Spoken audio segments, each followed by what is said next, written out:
ang ugnayang panlabas sa kaunlaran ng ating bansa? Makakaapekto ba ang mga plataporma ukol sa West Philippine Sea ng mga tatakbo sa 2022 election sa magiging boto mo? Strategic Philippine Foreign Relations, Challenges and Prospects for 2022 and Beyond.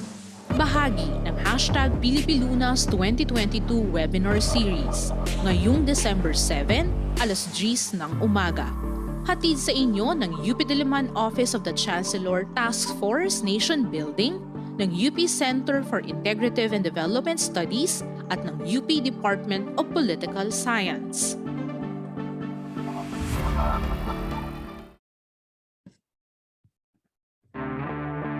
Ano ang tingin mo sa pakikipag-ugnayan ng Pilipinas sa iba pang mga bansa? Mahalaga ba ang ugnayang panlabas sa kaunlaran ng ating bansa? Makakaapekto ba ang mga plataporma ukol sa West Philippine Sea ng mga tatakbo sa 2022 election sa magiging boto mo? Strategic Philippine Foreign Relations, Challenges and Prospects for 2022 and Beyond. Bahagi ng hashtag Pilipilunas 2022 webinar series ngayong December 7, alas 10 ng umaga. Hatid sa inyo ng UP Diliman Office of the Chancellor Task Force Nation Building, ng UP Center for Integrative and Development Studies at ng UP Department of Political Science.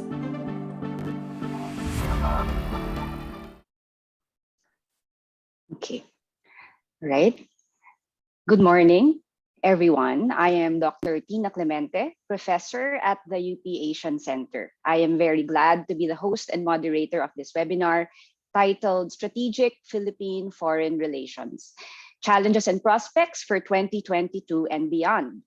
I'd like to welcome participants joining us on Zoom and Facebook from all over the Philippines, Luzon, Visayas, Mindanao, and outside the Philippines. We have registrants from Singapore, China, Australia, France, and Switzerland. The sectors represented here are the academe, civil society, the diplomatic community, government, the private sector, and media. Before we proceed to give his opening remarks, let's welcome Professor Fidel Nemenzo, Chancellor of the University of the Philippines, Diliman. Thank you, Tina. Magandang umaga sa lahat. In behalf of UP Diliman, I welcome everyone to this morning's Pilipilunas webinar entitled Strategic Foreign Relations, convened by the Strategic Studies program of the UP CIDS in partnership with the UP Diliman Task Force Task Force Nation Building. This is actually the fifth of a series of roundtable discussions on governance and development issues. But today's webinar is different from the past four previous webinars in the series because instead of domestic or national issues, this time we look at our country's foreign relations. Nevertheless, the discussion is no less urgent or critical because it situates the country in the changing geopolitical and economic architecture in the region. Today, we have three strategic policy analysts from two UP Diliman colleges, the College of Social Sciences and Philosophy, the Department of Political Science, and the College of Law. And they will examine the challenges that come with the rising US-China competition and tension amidst the continuing global COVID-19 pandemic and, of course, the disruption of world trade, all of which are straining the present multilateral institutions and the world order. Joining the discussions are also two former officials of the diplomatic and security communities. This morning's discussion aims to highlight strategic issues and significant national, regional, and global trends that will necessarily factor into Philippine foreign policy. It will also present research-based recommendations related to our diplomatic conduct and military posture in the Indo-Pacific. In the end, the webinar aims to highlight the relationship between foreign policy and nation building. The issues and policy recommendations will serve as an input to the governance agenda that the UP Diliman Task Force Nation Building aims to raise during the period leading up to the 2022 elections and beyond. To end, I'd like to thank the CIDS Program on Strategic Studies, in particular Professor Herman Kraft, for convening this webinar with Dr. Tina Clemente of the Task Force Nation Building. Salamat din. Thank you too to the UP Diliman Political Science Department, to DZUP, and the Diliman Information Office for their assistance. And thank you to the Task Force Nation Building and its chair, Dr. Tonet Raquiza. Again, from these webinars, we will draw up a governance agenda that we hope will contribute to the search for national directions for this coming 2022 elections and beyond.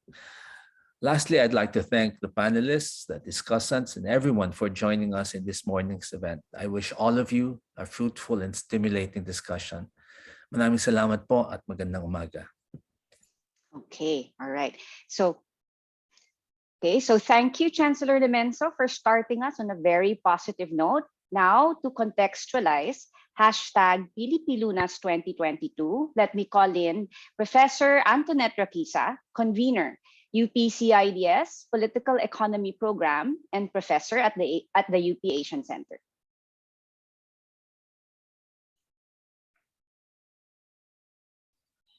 Thank you, Tina. Good morning to everyone. My assignment today is to introduce the #PilipiLunas 2022 webinar series, but I'm hoping that to some of you, the series needs no introduction. As the Chancellor mentioned, today's webinar is the 5th in the series that the UP Diliman Task Force on a Blueprint for Building the Nation, or Task Force Nation Building, is spearheading to present UP research and expertise as inputs to the national conversation on policy options leading up to and beyond the 2022 elections. Much is at stake as the Philippines transitions from the deepest recession since World War II, when our country experienced the brunt of that period's great power rivalries. Then as now, the challenge is to rebuild the domestic economy and society on the one hand, and to reposition the country in the shifting power balance in the world on the other hand. In this sense, it is fitting that the #PilipiLunas 2022 webinar series is ending the year focusing on Philippine foreign policy to highlight the relationship between national development and our foreign relations. This webinar continues what the Task Force Nation Building has set out to do since it was established by the UP Diliman Office of the Chancellor early this year in order to undertake a process consisting of 1, agenda building via the #PilipiLunas 2022 webinar series focusing on policy issues and featuring researchers from different units and disciplines as presenters, in order to leverage UP's multidisciplinary approach to problem-solving knowledge production, as well as representatives from government, industry, or civil society as discussant. And 2, a policy dialogue with national candidates in early 2022, in which the task force will present a governance agenda for sustainable, inclusive, and innovation-driven national development consisting of a matrix of policy recommendations culled from the webinar series. While today's webinar is the last for 2021, the task force is already working with research institutions and other academic units, as well as colleagues in UP Diliman, in order to roll out the 2022 webinars on high-impact issues such as economic recovery and transformation, industrial policy, higher education, universal social protection, blue economy, and Mindanao peace and development. We hope to see you next year. Maraming salamat. Okay. All right. So thanks for that, Professor Raquiza. For those who are joining a PilipiLunas event for the first time, now you know that this event is part of a series within a larger plan of UP Diliman to contribute to a nation-building agenda. So, okay, I am sure you are as excited as I am to go into the session with our main speaker. So let me first make a brief note about the session. The discussion is divided into three 15-minute segments of questions and answers. Each main speaker will be asked to handle a main question and respond to follow-up questions that I will raise. Towards the end, I will ask another main speaker to chime in briefly, and we will use this time to transition to the next segment. Let me remind the members of our audience to use the Google form to send questions, because this allows the team to consolidate questions for the open forum later in the program. So for this discussion round, our three speakers are all faculty members of UP Diliman. Let me introduce each one. Okay, so Herman Joseph Kraft, our first speaker, is professor and chair of the Department of Political Science, College of Social Sciences and Philosophy, UP Diliman. He is also the convener of the Strategic Studies Program of the UP CIDS. He has been working on issues concerning ASEAN, regional security in Southeast Asia, security sector reform, and intrastate conflict in the Philippines. Our second speaker is Dr. Maria Taymar Tana. She is assistant professor at the Department of Political Science, CSSP as well. She obtained her PhD in Japanese studies from the National University of Singapore, and she wrote a dissertation on Japan's human security policy. Her research interests include international relations, Japan studies, foreign policy, human security, and peace and conflict studies. Our last speaker is Professor J. Batumbakal. He is the director of the UP Institute for Maritime Affairs and Law of the Sea. He obtained his Bachelor of Laws from the UP College of Law. He earned his master's degree in marine management and doctorate in the science of law from Dalhousie University in Canada. His interdisciplinary marine policy research includes territorial issues, high seas fisheries, environmental protection, coastal resource management, security, and archipelagic studies. Okay, so before we jump into the discussion, let's watch this video first. This is to help ground ourselves in the topic and get us in the zone. All right? Ano ang tingin mo sa pakikipag-ugnayan ng Pilipinas sa iba pang mga bansa? Ang alam ko kampi sila ngayon sa China eh. Well, okay naman siguro. Ang daming nag-donate sa atin ng vaccine eh. Ang alam ko, US at China kadikit nila palagi. Mahalaga ba ang ugnayang panlabas sa kaunlaran ng ating bansa? Oo, nakakautang tayo sa kanila pag kailangan natin eh. Siguro kapag yung sa OFWs natin, mahalaga yan. Kasi yung sa turismo natin, saka mga international companies dito. Makakaapekto ba ang mga plataforma ukol sa West Philippine Sea ng mga tatakbo sa 2022 election sa magiging boto mo? Hindi, kasi baka naman magbago pa kapag naupo na sila. Oo, dapat pinaglalaban natin yung atin. Siguro, basta hindi pinapamigay yung West Philippine Sea. Strategic Philippine Foreign Relations, Challenges and Prospects for 2022 and Beyond. Bahagi ng #Pilipilunas 2022 webinar series. Hatid sa inyo ng UP Diliman Office of the Chancellor Task Force Nation Building, ng UP Center for Integrative and Development Studies at ng UP Department of Political Science.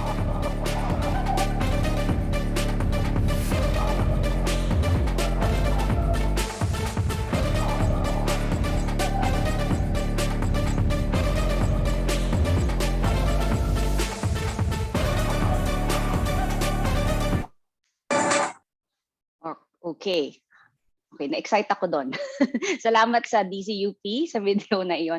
All right, so let's get into this. Okay, so let's have the first main question on the screen now.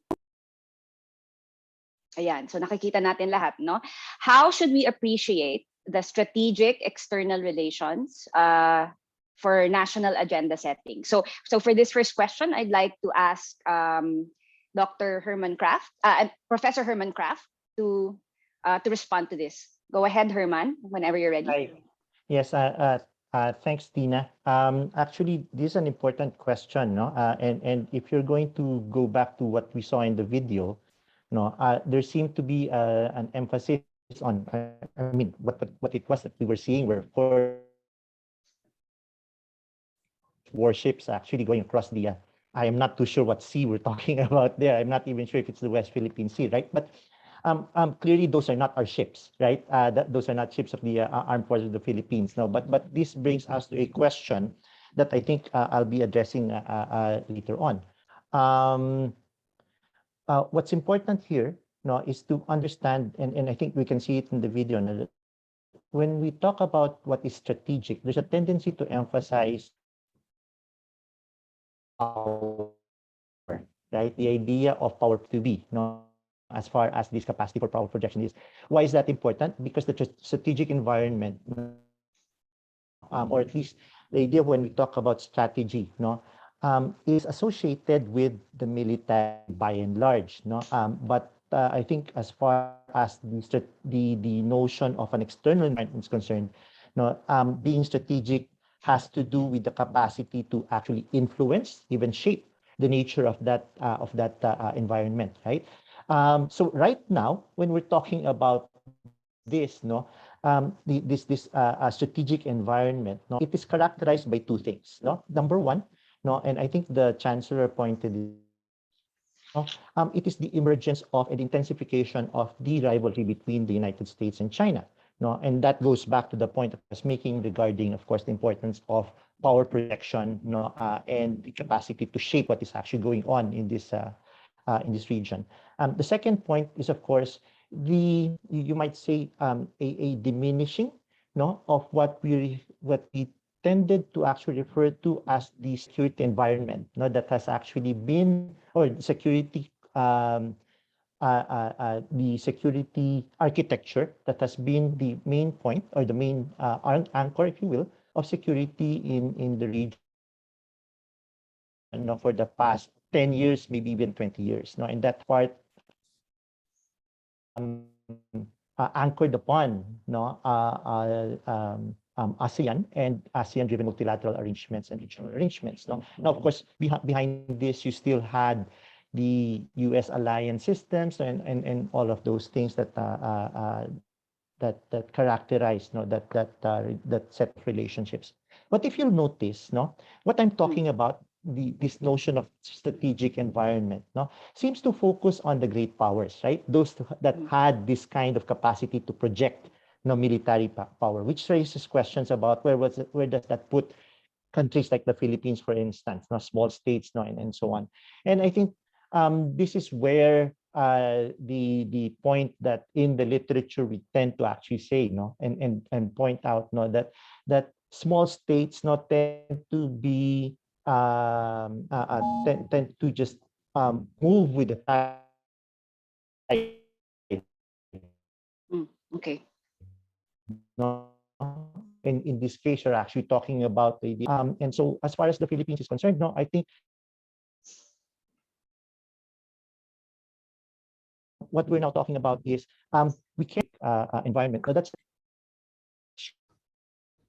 largely by power based on the military. We can't do anything about that. We're not in a position to actually compete or to influence that.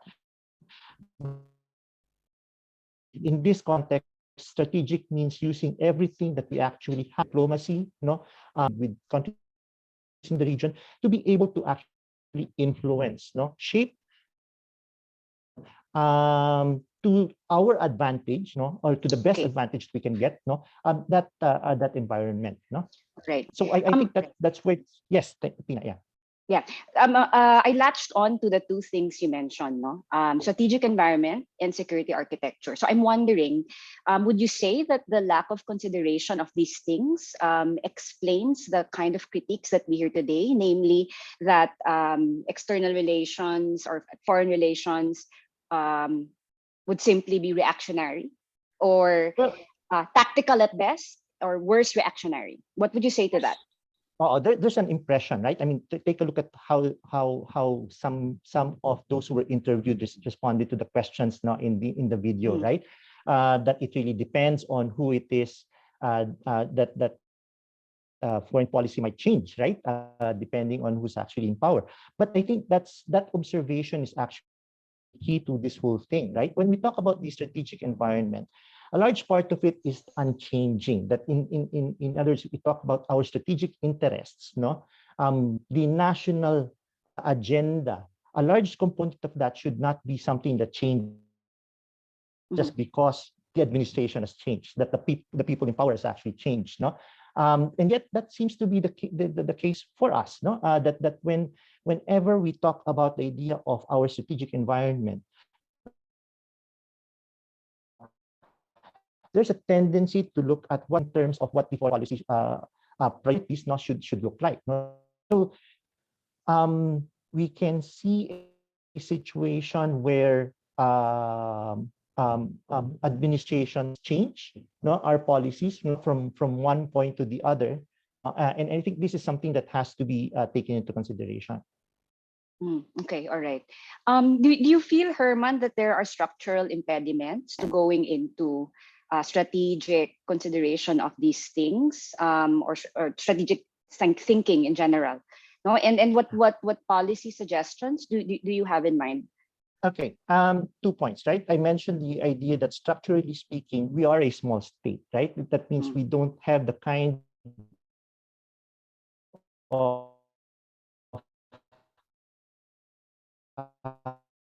power projection capability, right? We have to do this with others. That's why we need to actually work with our strategic partners in terms of trying to shape that strategic environment, not in a way that would advantage us, right? That's what we're actually looking at. But I think having said, no, there's a second point that has to be taken into consideration, and that has to do with the issue that I was raising earlier on, and that is, of course, the question of policy horizons, right? Part of the structural issues that we need to actually address, and this might actually have to do with ways by which we're actually doing our policies, no? Is that we need to think in terms of multi-year, multi-administration kinds of policy making, no? As far as responding to our strategic environment is concerned. That means now things like, for instance, the national security,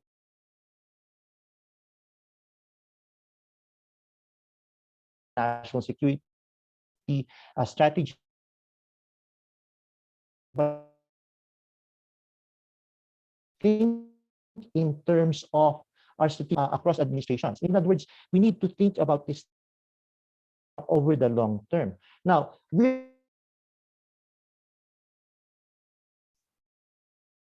democracy, right? And within a democratic, tend to be the ones finding. Okay, Herman, just a minute. I'll just interrupt you just a bit. Herman, just a minute. Sure. You're a little choppy. I suggest that maybe you can consider turning your video off for a while, just so that we can improve.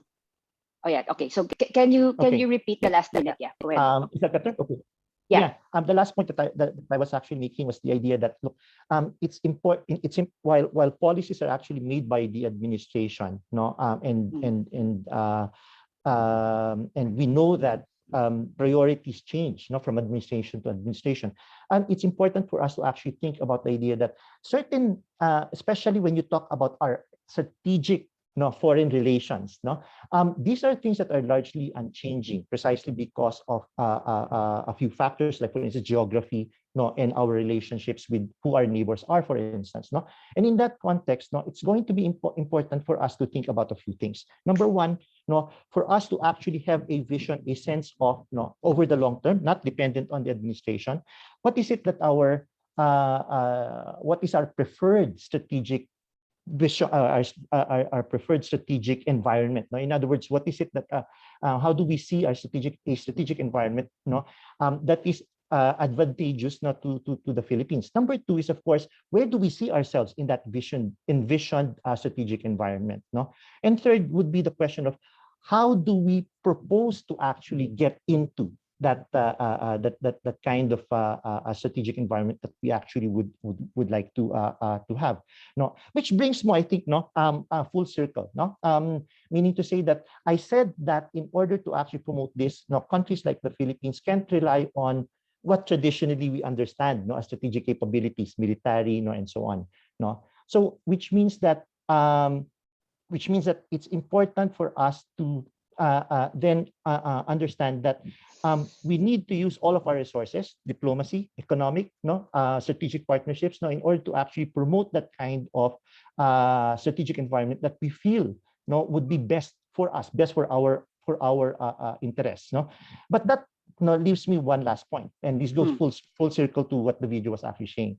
And that has to do with military capability. That's not to say that we don't need to build our military capability. Those interests that I've actually been talking about includes certain territorial interests that are actually important in terms of our capacity to actually protect them, not to defend them. So in that sense, it's going to be important for us to build a military capability that is not going to challenge the great powers, but at least would be able to allow us to project our interests within the region and protect the resources and interests that we actually have. So I think these are some of the points that have to be taken into consideration in this discussion. Okay, all right. So many points raised there. Okay, so at this point, I'd like to call in another main speaker to sort of chime in. May I ask Dr. Tana to chime in, maybe in the last 2 minutes? Yeah, go ahead. Tay, what do you think about what we've been talking about? Yes, go ahead. Thank you, Dr. Clemente. So just to add to what Professor Kraft has said, in order to understand Philippine foreign policy making a process, it is indeed important to look at its external relations and how it stands vis-a-vis the great powers in the region. External pressures, the increasingly restrictive strategic environment, and the shifting balance of power do influence and constrain the decision-making of governments, but perhaps even more so for states that are relatively weak with little room to maneuver, like the Philippines. It would be difficult, if not impossible, then to formulate and implement a truly independent foreign policy if one is a small power caught between two rival great powers and eventually would be forced to pick sides with significant consequences. But aside from system-level variables and external relations, it is also important to examine the role of domestic factors like leaders' perceptions, state-society relations, domestic institutions, domestic resources, and strategic culture play in influencing policy choices. So leaders' perceptions and beliefs are especially critical, particularly for the Philippines, whose main architect of foreign policy is the president. So leaders' perceptions are generally guided by their own personalized set of core values and master beliefs that are based on their individual personality traits and prior experiences, and hence would be quite difficult to alter. At the same time, however, the leader is faced with domestic constraints that place considerable limits on decision-making. Collective expectations from the public, embedded beliefs and identities, and dominant national ideologies also shape and constrain decision-making. Okay, we have about a minute in this particular segment. Herman, do you have last thoughts before we close this? Because on one hand, you raised several issues, and then they confirmed that need to be the need to be very sensitive, about a string of capacities, and as well as the environment. Any last word from you? No, well, actually, I'll just highlight some of the points that I think Tay was actually saying, that converges with some of the points that I was actually making, and that has to do with the importance of the domestic, especially domestic decision-making processes, right? Because I think Tay mentioned the importance of the president.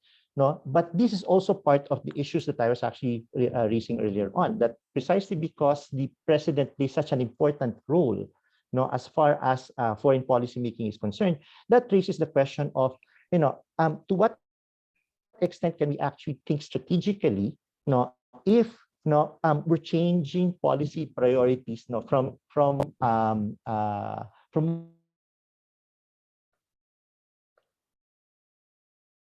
administration to the other, right? So yes, in terms of the policy process, but at the same time, we need to actually take into consideration as well, how to go beyond administrations. All right. Okay. So don't worry. keep that thought. We're going to get back to you later, but we have to end this particular segment. So thank you, Herman. Tay, please stay on. I need you for the next round. Can we have the next main question on screen, please? All right. So this is the next main question. How should Philippine foreign policy contribute to nation building, right? So earlier, under Herman's lead, we were conversing about the security architecture, right? The elements in the environment that we need to be sensitive to, our various capacities, the need for clarity in domestic processes. So right now we're going to be a little bit more specific and try to relate external relations to nation building. Okay, Tay? Okay, thanks Go ahead. again, Dr. Clemente. So how should Philippine foreign policy contribute to nation building? So we can start by defining nation building. So essentially, it refers to the construction and structuring of a national identity using the power of the state. So it aims at the unification of the actors within the state so that it remains politically stable and viable. Traditionally, there has been some confusion between the use of the term nation building and that of state building. So these two terms are used interchangeably, but nation building refers to national identity while state building focuses on infrastructure and the institutions of the state. Now, national identity may often be regarded as an ambiguous element of foreign policy, but it is important in analyzing a state's external behavior. So by examining national identity, one must look at the intellectual and organizational environment from which the decision makers come from and in which their decisions are made. The fundamental question then is, how is a nation's foreign policy, which is essentially a rational strategic task, influenced by internal identity dynamics? And conversely, how do the issues and challenges that underpin foreign policy shape a nation's collective identity?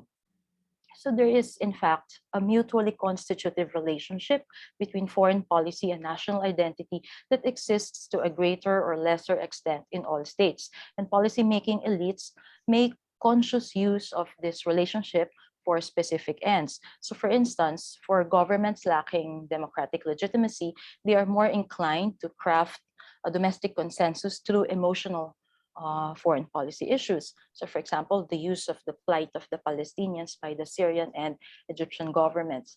Also, governments of unstable nations or nations in the making may want to use foreign policy in order to stabilize or to unify.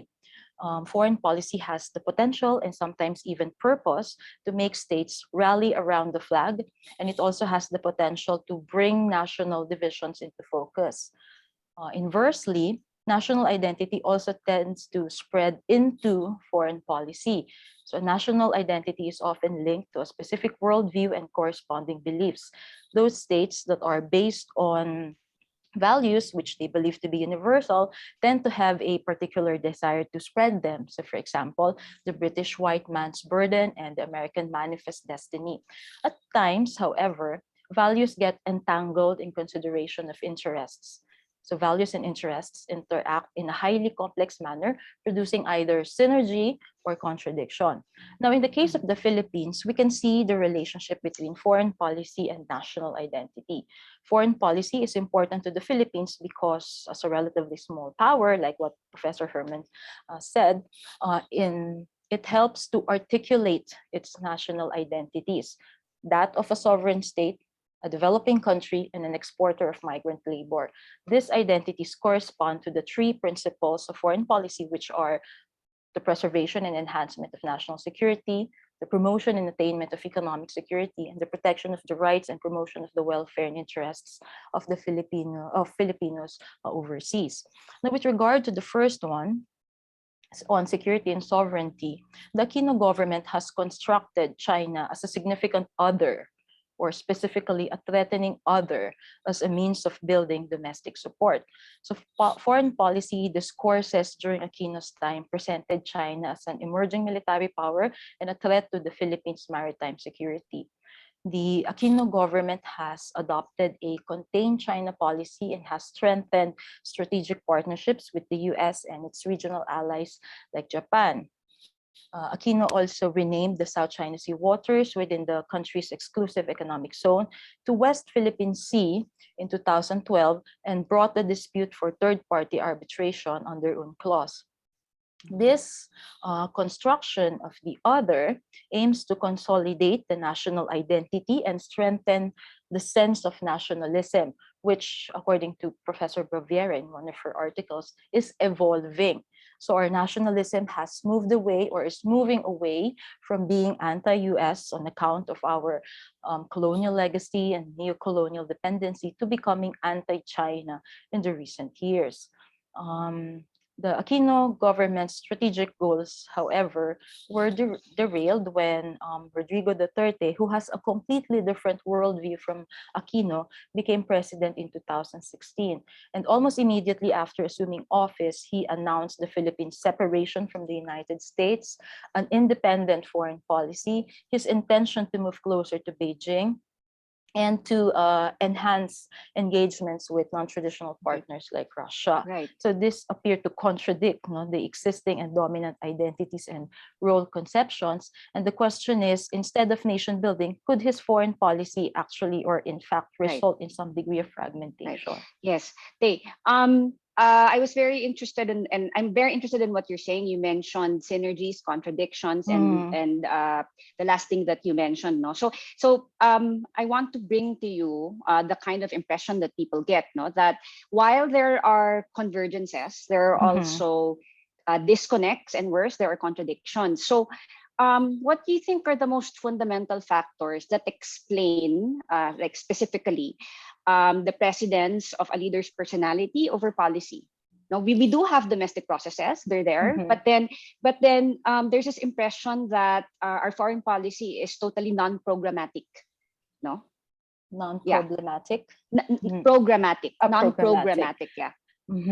So yes, there seems to be a lack of continuity. So that's one of the main problems in consolidation, in achieving synergy, because of the lack of continuity from one administration to the other. And yeah, this has to do with, as we mentioned, the perceptions of the leaders. So Duterte, for example, has this different worldview. So he is anti-imperialist, and when he came to power, it seems that he has slowly or probably immediately unraveled the foreign policy of the Aquino administration. But I guess some things endure, like what Professor Kraft has said, because despite his popularity and his pro-China stance has not been well received by majority of the Filipinos. So China is still regarded as an aggressor, and surveys have consistently shown low regard for China. Probably this has to do with China's actions also in the West Philippine Sea, which goes against the Philippines' norm of non-aggression. Okay, right. But you bring up an important point, because you see the divergence there, right? I mean, the popularity rating was still high, even when there were so many negative views, no, towards the stance on China, right? So what I mean, that all the more gives the impression that foreign policy is not connected to nation building. What do you say to that? Well, the role of public opinion in foreign policy is really not that significant. And it seems that the public is relatively indifferent to international developments, except when the interest of certain groups are directly involved, or when the threat is already imminent. So actually, one of my recommendations is that there should be a improvement or deepening or expansion of domestic discourse, actually, to include issues on foreign policy. Right. Okay, I think that's a very important point that we need to underscore, because you mentioned that public opinion it's not really factored in, right? Yes. So in what ways do you see external relations as having increased stakeholding? You know, like more people can be part of the conversation. It's not just a conversation among experts or decision makers. Yeah. So Yeah. So the suggestion is to include them in the domestic discourse, right? In order for them to really, for the public to really understand what the stakes are, and also to help pressure and encourage our foreign policy executives in formulating and implementing policies that would benefit everyone. So I guess there's an important role that media and civil society groups must play in order to involve the public as well in discourses on issues on foreign policy. Okay. And also, Yeah, go ahead. webinars like this, okay, so it also promotes awareness among the public, right? Right, right. We still have time, so I'm going to ask I don't know, somewhat quirky question here. But do you think you know education can be a factor? And I'm not talking about higher education, like certain things that impact foreign policy can be introduced much earlier, or if it's already introduced, how can it be made stronger? I'm just talking about like sensitivity to these issues and awareness. It's not something that happens overnight, right?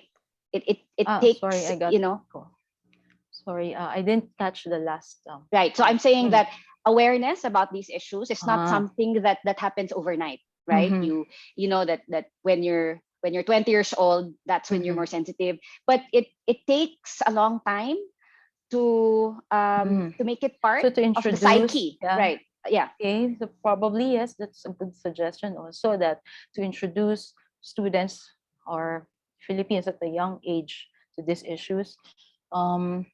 So probably introduce a subject on this.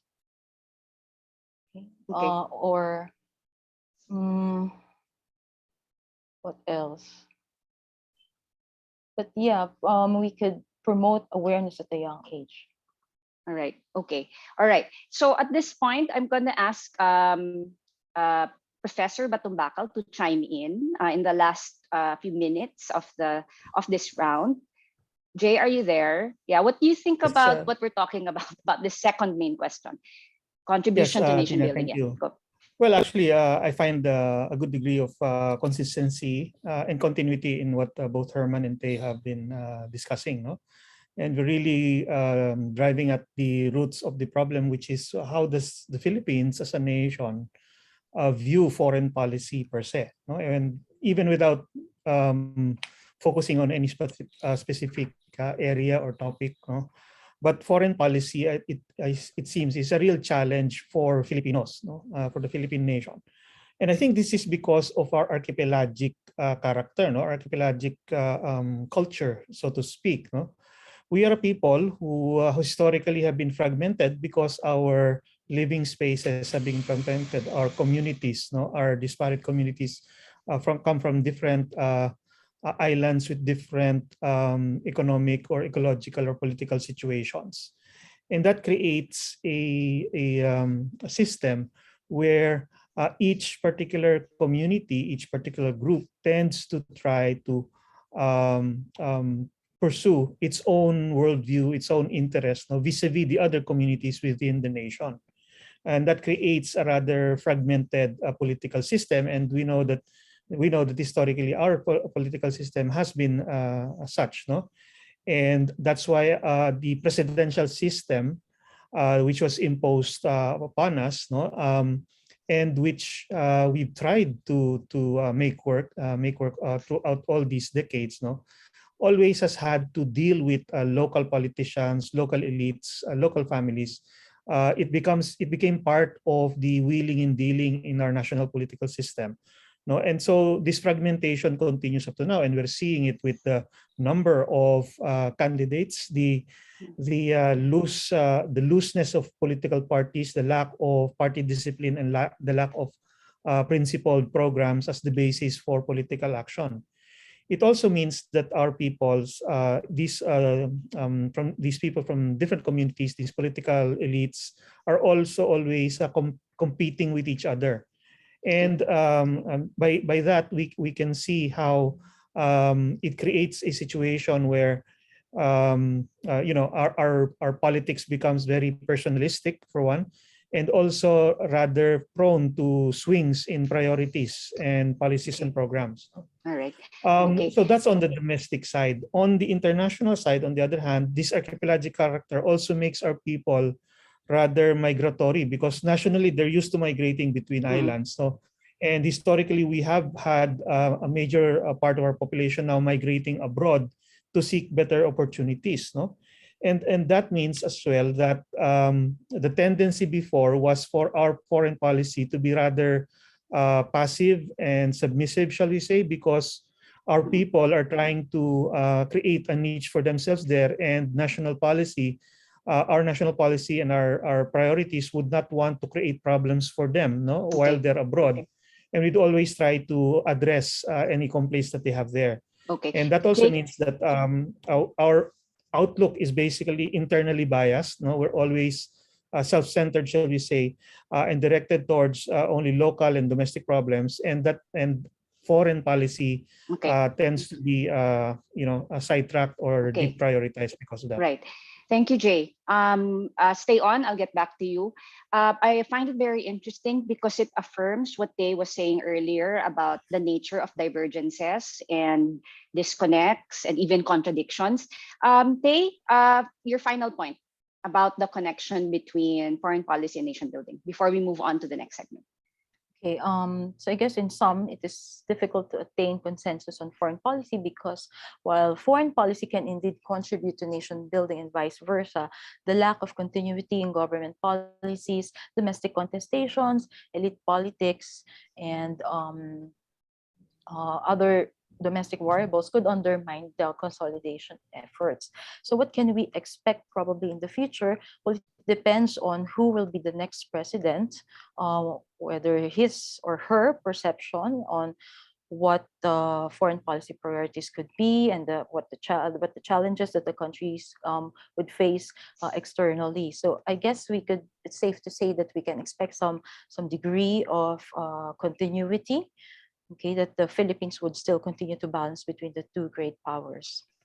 Okay, thank you, Tay. All right, so we're now heading into the last round for this session. Okay, can we have the last main question on screen, please? Okay, so is thinking strategically asking for the moon? Is it too much to ask? No. So this is the West Philippine Sea issue and beyond. So Jay, go ahead. Yes, thank you, Tina. Well, the short answer is no. It is not asking for the moon. No, and the proof to that is that we have so many examples of countries smaller than us, with fewer people, with less economic options, perhaps, or less economic power, much less population and geographic area, succeeding, no, and maximizing their advantages.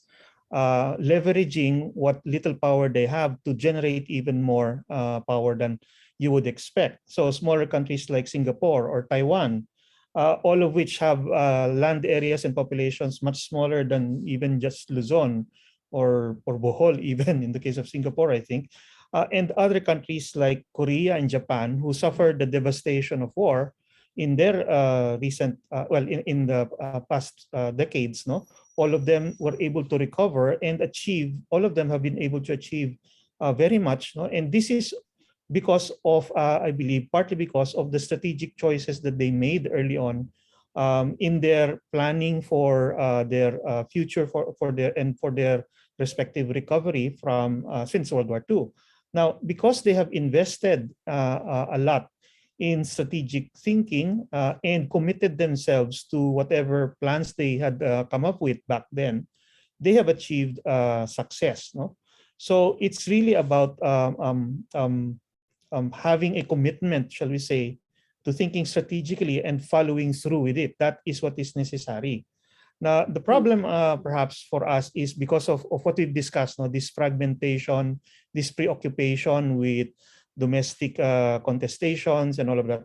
All of that has distracted us from the basic task of determining what really is the national vision, what is the national objective, what is the national interest, shall we say, and what would be the grand strategy for achieving that. No, grand strategy, meaning high-level statecraft, the ability to manage national and international affairs in a way that mobilizes all available resources towards the pursuit of these national interests. No? Thinking strategically along these lines requires at least three things off the top of my head. No? One is, of course, a vision, the statement, a clear statement of the goals and the principles by which we will work towards those goals, no? Because you cannot have a strategy without purpose or direction, without any idea of an end goal. No, you cannot just be spinning wheels while in place. You have to be going somewhere. The second is, of course, the plan of action itself. No, it need not be a perfect and final document. It can be a flexible and regularly updated or adjusted kind of plan. No. But the more important point is that it should contain specific guidance and steps to be taken to achieve those goals, keeping in mind the principles, you know, that were laid out in the vision and the end goal identified there. No? Multiple routes towards achieving that goal can be identified using this kind of a plan of action. No? One which really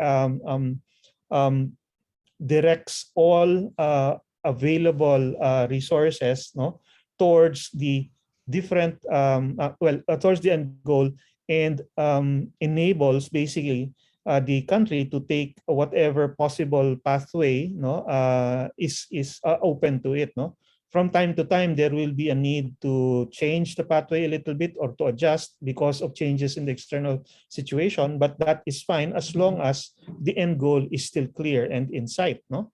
And lastly, of course, will be a self-awareness of what our available resources are, which includes what our strengths and limitations are. This means that there is a conscious plan to play up those strengths, to take advantage of them, to compensate for any weaknesses or limitations, to maximize those resources and create leverage and generate options, no, as we move along this plan of action. No? Okay. So those I think are the some of the elements that we need, but which are unfortunately are lacking because instead of having that long-term perspective, that long-term goal, we end up with short-term horizons. We end up being reactive, and because of the personalistic politics, we also end up swinging from one goal to another. No, the priorities change more often than it should. No. In the context of our maritime interests, particularly the West Philippine Sea, this is very clear. No, these shortcomings are very clear when we look at the history of how the Philippines has handled the maritime disputes.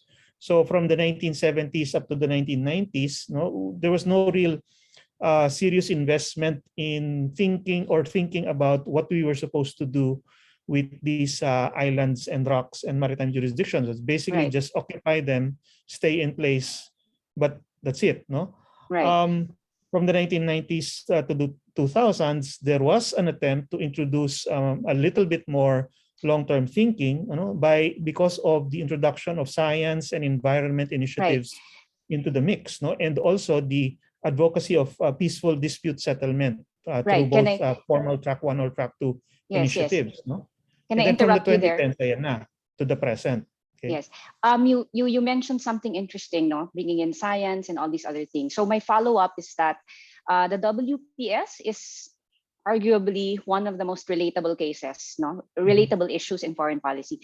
So taking off from the previous discussion, how should we think of the WPS as an important specific case on one hand, but on the other, something that traverses so many domains: security, marine and environmental policy, and so on. And then earlier you mentioned science, right? Yeah. To enlarge it, yes. Yes, precisely. Actually, from the 2010s onwards, that's when we began expanding our perspective on this. No, but because that's when we realized that the WPS literally is well, first and foremost, it's integral to our national life and our future progress. It is a part of the country from which we can rely on to power our future. No.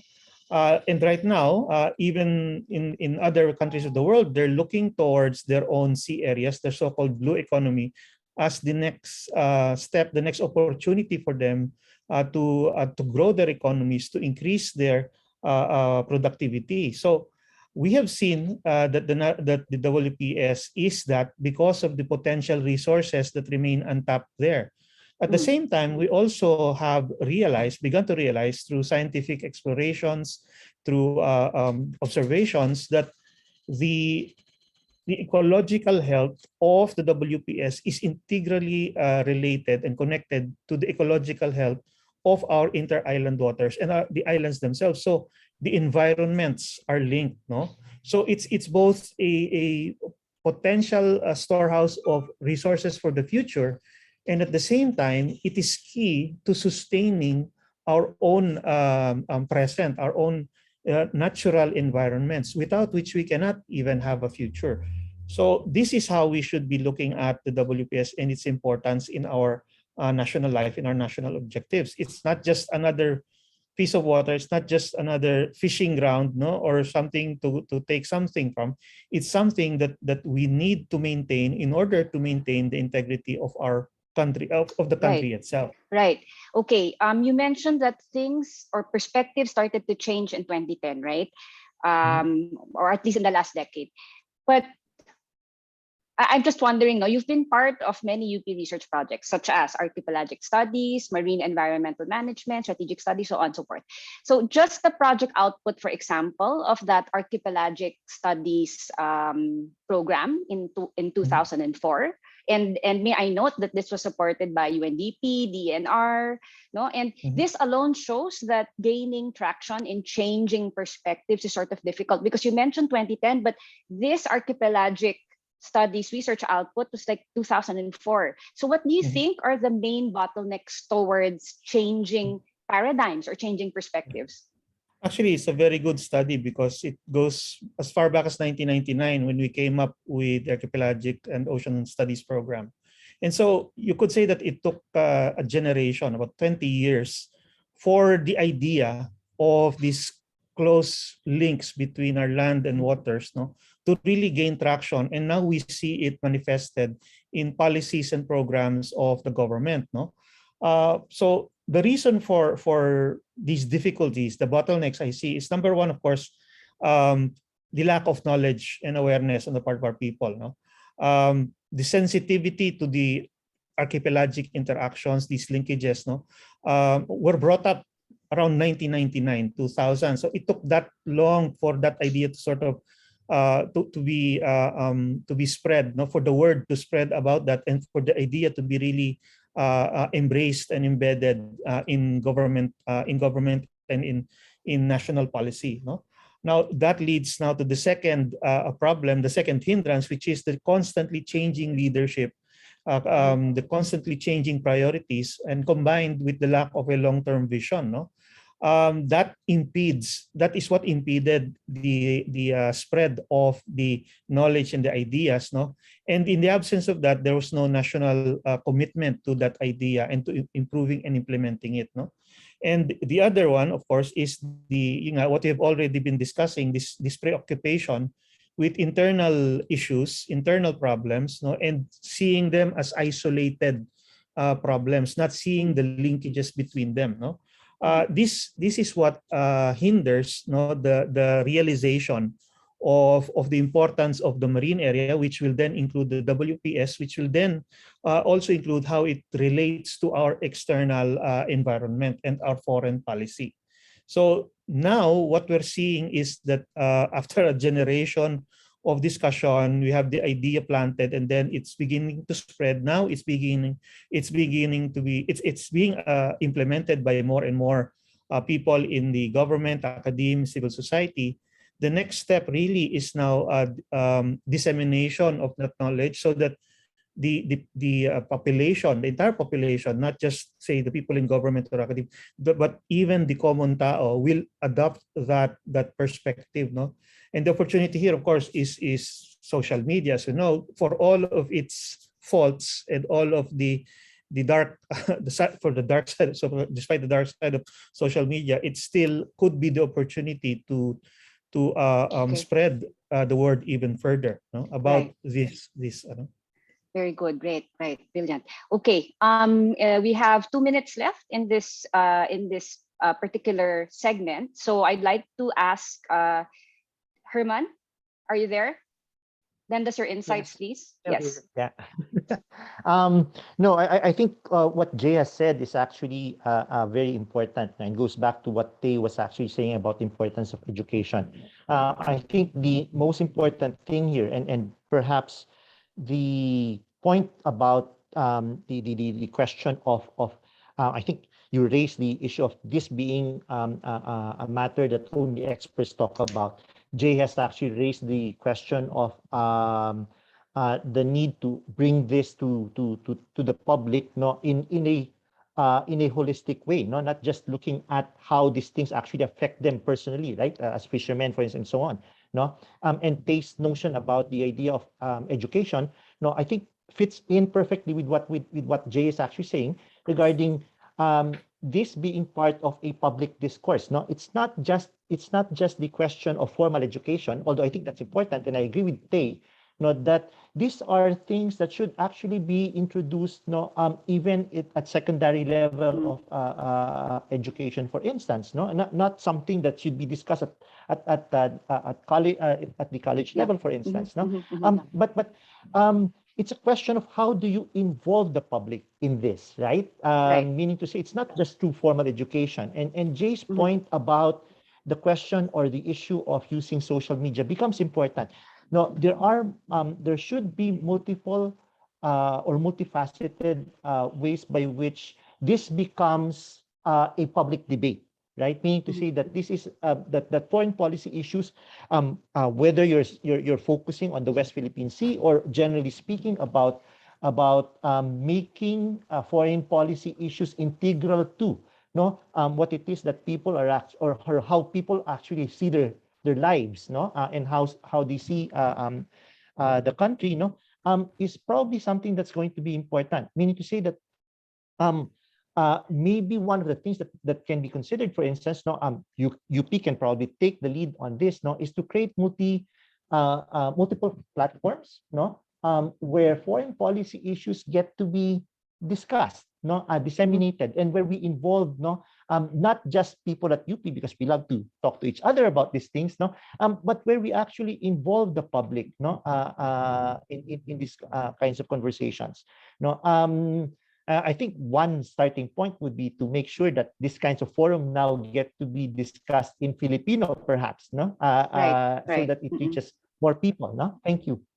Thank you so much. Okay, so with utmost reluctance, I'm so sorry that we need to close this round, but we do need a part 2 in the future, in the near future. All right, so the program would not be complete if we didn't hear from our distinguished reactors. So this next discussion round, which will run for 15 minutes, will be with 2 distinguished professionals. Allow me to introduce them. Okay, so General Emmanuel Trinidad Bautista is a member of the Board of Trustees of the Foundation for the National Interest. He served as the 44th Chief of Staff of the Armed Forces of the Philippines and was appointed as Executive Director with the rank of Undersecretary of the Cabinet Cluster on Security, Justice, and Peace, 2014 to 2020. He was also the Executive Director of the National Task Force on the West Philippine Sea, 2014 to 2020, and head of the National Task Force on the Whole of Nation Initiative, 2014 to 2016, under the Office of the President of the Philippines. These are just a few career highlights among many. Okay, so our second distinguished reactor is Ambassador Laura Quimbao-Del Rosario. She's the 9th president of Miriam College. She is a distinguished career diplomat with an outstanding track record of 37 years in the Philippine Foreign Service, including her remarkable stint as Director General of the Foreign Service Institute of the Department of Foreign Affairs from 2009 to 2011, which focused on strategic studies, right? She eventually culminated her appointment as Undersecretary of the Department of Foreign Affairs. All right, so let's have our 2 reactors on board. All right, so we're all here. Okay, so we will flash the first question. Let's have it on screen. So the first question is here. Let's just wait a bit. Okay, so does the Philippines have or had at some point in time a strategic appreciation of regional security? So I'd like to ask General Bautista to respond first. Go ahead, sir. Thank you, Tina. First, let me clarify where I will be coming from. I believe in the whole of nation approach to addressing national security. And in this context, the nation's strategic community includes not only government, but also our academe, think tanks, and others immersed in strategic thinking. But having said that, it is government that is supposed to lead and orchestrate the strategic consensus. So the perspective I will be coming from will be primarily in the context of national security governance, and also strategic appreciation in the sense that it is a holistic part of an integrated whole. And we are referring to the totality of the dimensions of national security or the instruments of national power, namely diplomatic, political, legal, information, economic, and military. Also, strategic implies a long-term horizon, not even medium-term, long-term. And so, I would say that while Philippines' strategic appreciation of security has been evolving through time towards that whole of nation concept and towards a more comprehensive appreciation, there are hindrances. From the national security governance point of view, there are issues that come to the fore. And let me just cite some observations. First, an adhocracy-style implementation of strategy and governance without considering the long-term impact of decisions. Second, sometimes a less than objective perspective and appreciation of national security, with a tendency to view them from a partisan political lens. And sometimes we see strategic thinkers being labeled as having political motives or worse, destabilizers. Also, many times, primarily a military-centric perspective on national security. And this has resulted to an expanded role of the military, leading towards its overemployment and deviations from its core function. Also, coherence of national security planning and economic development planning remains wanting today.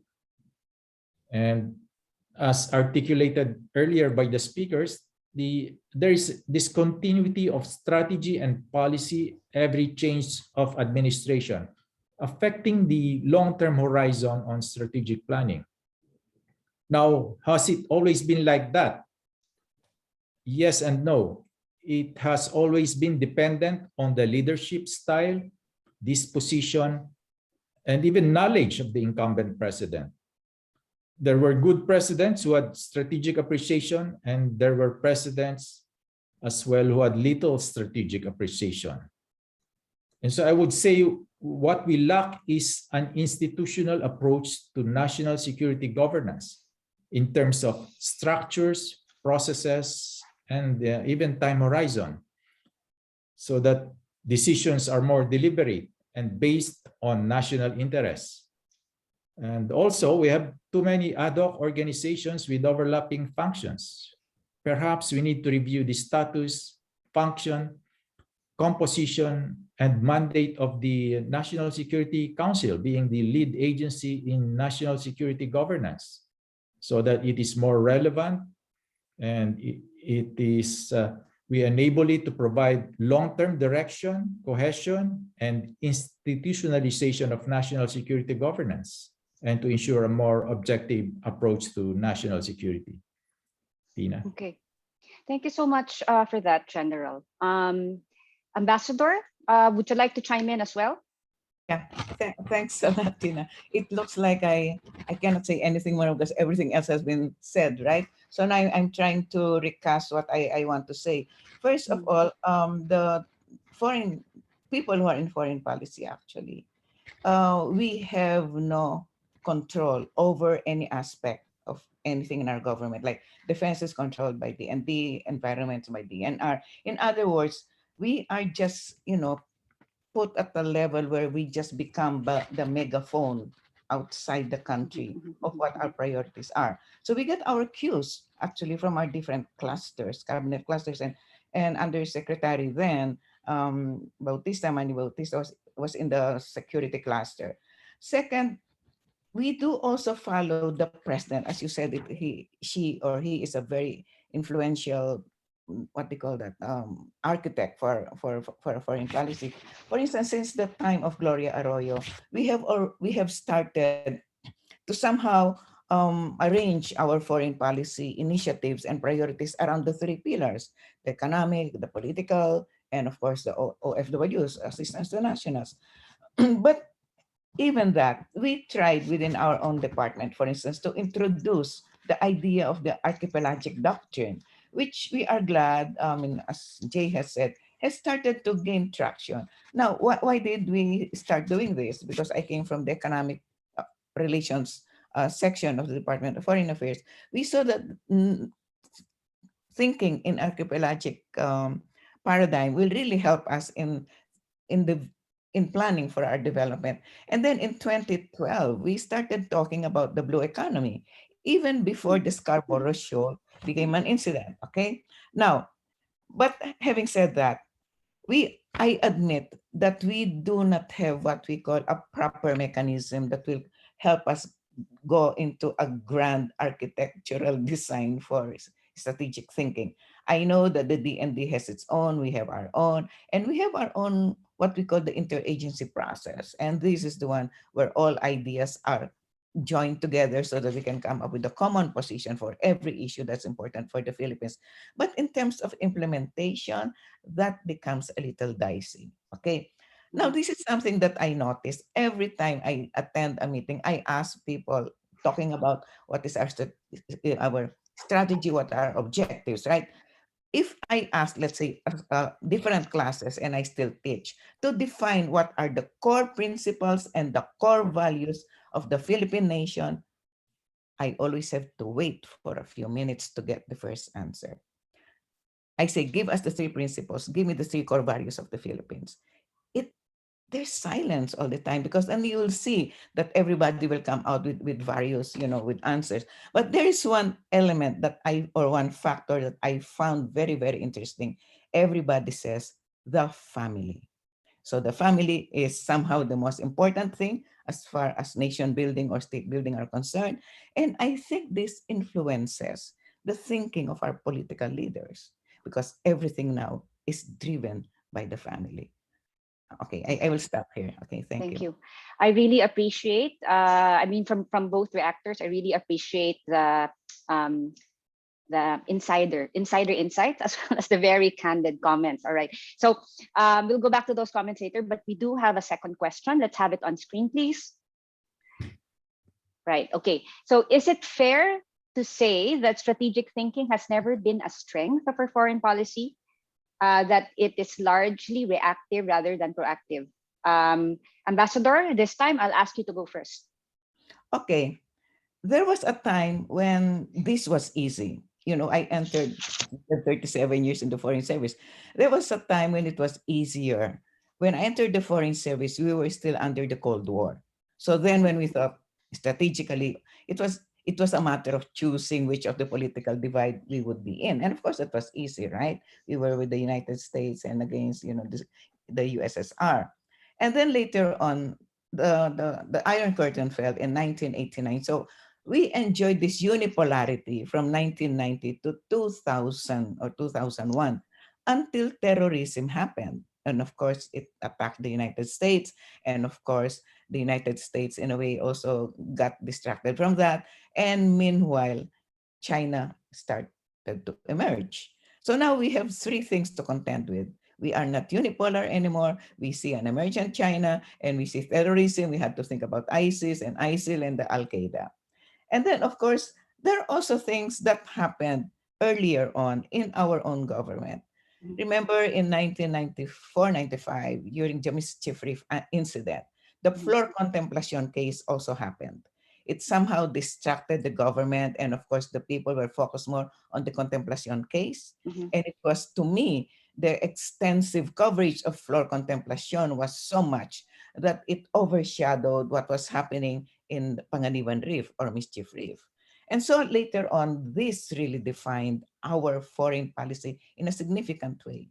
That's why I said the third pillar, assistance of overseas Filipinos, became the third pillar of our foreign policy. And it also affected our actions abroad.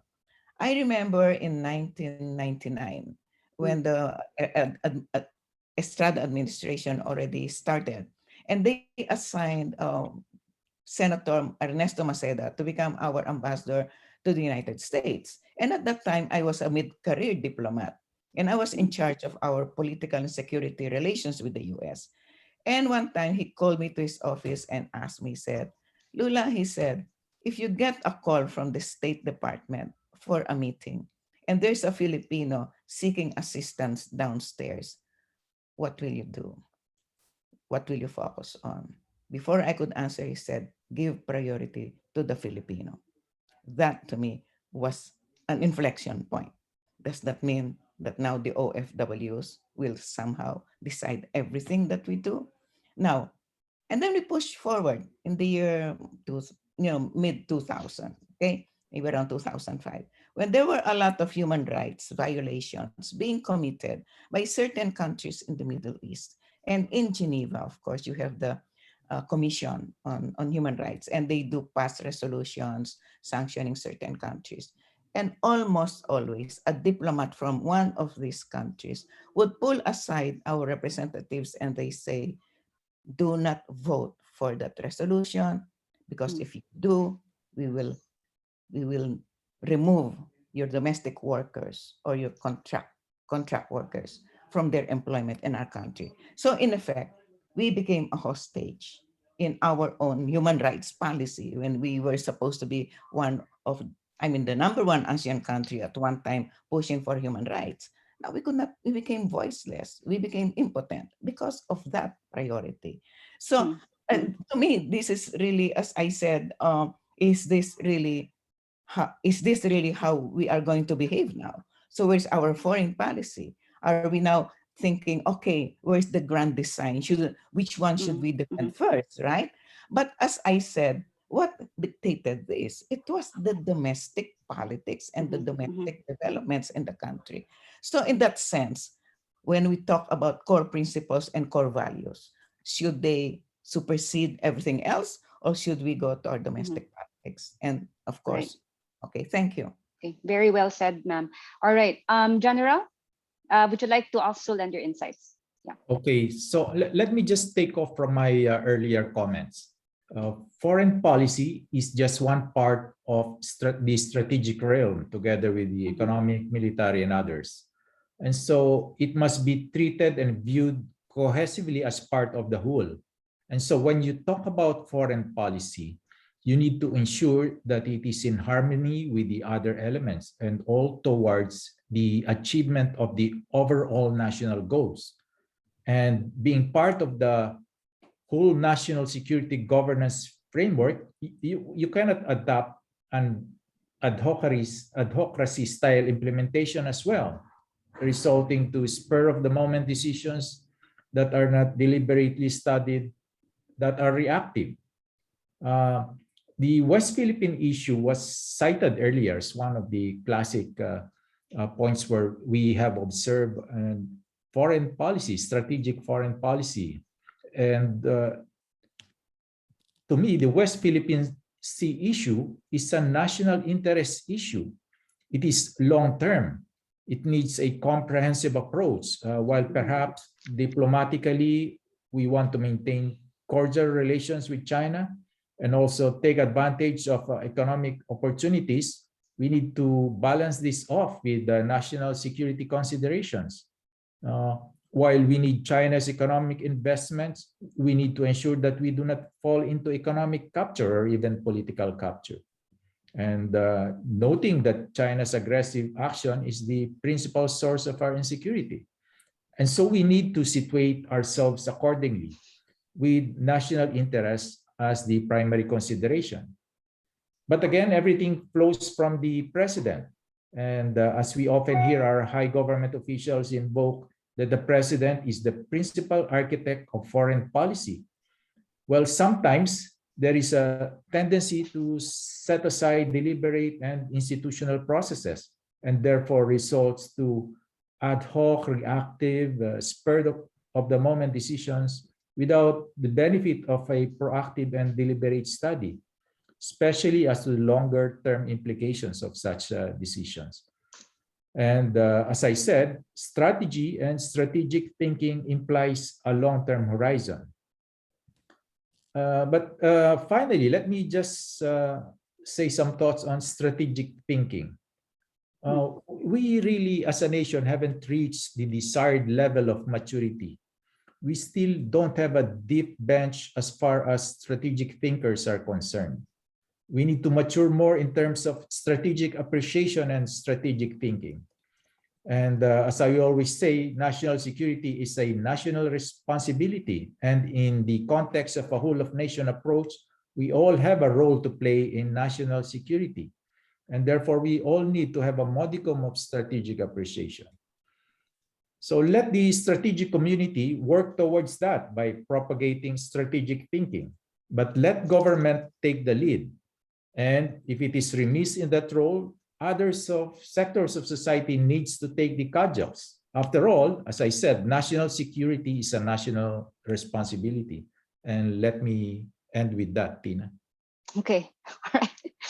My mind is exploding right now. So everybody mentioned so many things that my notepad is also going crazy as well. So thank you, everyone. I wanted to give commentaries after each break, but then I figured that I'm just gonna reserve everything for later, right? So the next part of our program is the open forum. So thank you again. Thanks to our main speakers, and thanks also to our distinguished reactors. So at this point, we're all going to go into the open forum already. So I'll give you a few seconds to catch your breath and to prepare your minds. But the team, the secretariat, helped me in putting together the questions, no, so that we can organize a little bit. So let's see if the questions are in. Okay, all right. So just a brief reminder for those who want to post questions, please use the link, right? In case you posted on the Q&A box, no, our staff will try to put it in the consolidation. But yeah, so we'll see what we can do. Okay, all right. So is everybody here? Okay, so everybody is on board already. Okay, let me just give me just a few seconds to pull up my magic question notes. Okay, right. Okay, so this is for everyone. So this question is addressed to the three speakers and our two reactors. Okay, so what is your view on the recent arms race on hypersonic missiles among nuclear powers? So that's China, Russia, and the US. So do you think this should prompt the Philippines to join the Quad and perhaps re-examine its non-nuke policy? And then second, what's your reaction on the arrest of Aung San Suu Kyi?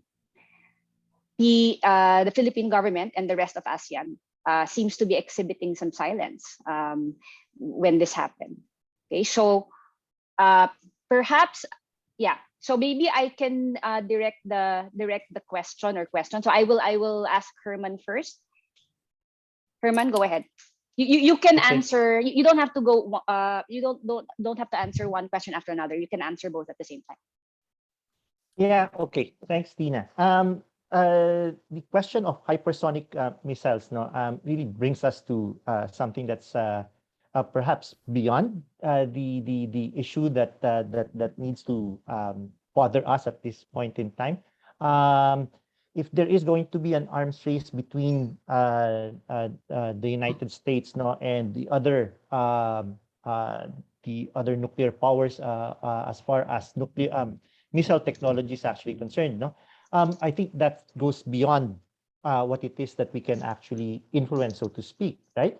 And so in that context, it's we could probably join our voice with others who are actually going to speak out. This is not in accordance with our interests, right? In other words, joining the Quad means, say, taking a side as far as the implications of the arms race is concerned. It's probably something that we don't want to be part of. No, at this point in time. If anything, we should actually be speaking, speaking out against this particular issue. It's not something that is that we probably should be taking sides on, so to speak. And consistency as far as our non-nuclear position is probably something that we need to actually take into consideration. But the issue of Aung San Suu Kyi, on the other hand, is something that's actually important to us, right? Precisely because this is something that's happening within our backyard, right? This is reflective of ASEAN and ASEAN's strategic position, within what is going on in the region right now. There's a lot of talk about how irrelevant ASEAN has become strategically, politically, within the region, especially in terms of the intensifying competition between China and the United States. And I think this is probably something that we have to be much more concerned with. And the fact of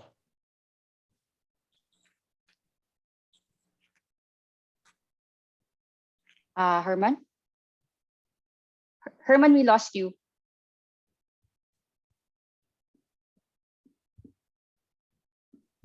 Okay. So we have some technical issues here. Yeah, go ahead. Herman, go.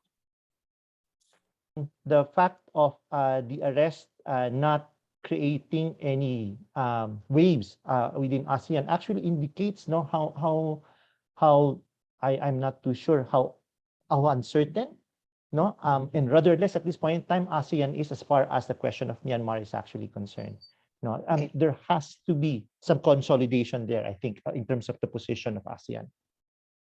Okay. One other comment on that, Ambassador, would you like to chime in? Any, you can choose, because I asked 2 questions. Yeah, on Aung San Suu Kyi. To me, it looks like a deja vu. Because in 1997, when we were expanding ASEAN, within the Philippines, there were 2 camps.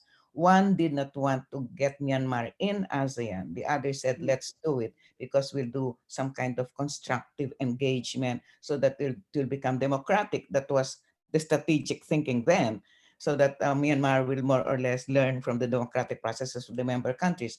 The other side said, no, but you see, it's a human rights violator. We have to demand that, Aung San Suu Kyi be treated in that way. So the other side won. So we're back to where we were in 1997. That's just what I have to say. In other words, we should set standards in ASEAN when we admit members. Thank you. All right. Okay. Next question. So on wanting to expand its foreign influence, not just in Asia, but more visibly westward to Africa in their so-called Silk Road project. While on the other, the US is also trying to resist China's expansion to the point of openly supporting Taiwan's independent stance and using its foreign relations to isolate China's overseas companies. The Philippines is viewed as helplessly sandwiched between these 2 superpowers. What is the best path for us? May I ask Tay, this is foreign relations, to chime in? Yeah. So this is really a dilemma for small countries, right? Now, what to do when you're caught between 2 superpowers? On the one hand, you have China, and the other, you have the US. So we really have to be pragmatic. We have to play our cards right. And so there are 2 things that we can do, from the realist point of view. Either we can balance. So internally, we can build our own military, so become more autonomous in our affairs, or we could also strengthen or reinforce our alliances. But on the other hand, we could also bandwagon. So here is the problem that Professor Kraft was saying, the problem of which side to choose. So we really, at this point, given our position, it would be very difficult for us to pick sides at this point. So I suppose what the Philippines can do is just be a little more cautious of how it would deal with these two superpowers. But if push comes to shove, well, it really depends on how the dynamics will play out in the future, no? But either we could side with the US, so we could join the Quad, or we could just continue, cultivating good relations with China as well. Herman, briefly, would you like to add before I move on to the next question? There's so many questions. Herman, briefly. Yeah, Tina, thanks. No, just to reinforce what they was actually saying. But the problem is really should we be taking sides, right? And I think we've been talking about the idea that our position as far as these kinds of competitions now are actually concerned, is that we believe in the rule of law. We believe in the idea that we need to maintain peaceful relations, right? And so at this point in time, taking sides openly, it's not reinforcing that position of trying to maintain a more peaceful, a more stable, a more rules-based arrangement at this point in time. Okay, thank you.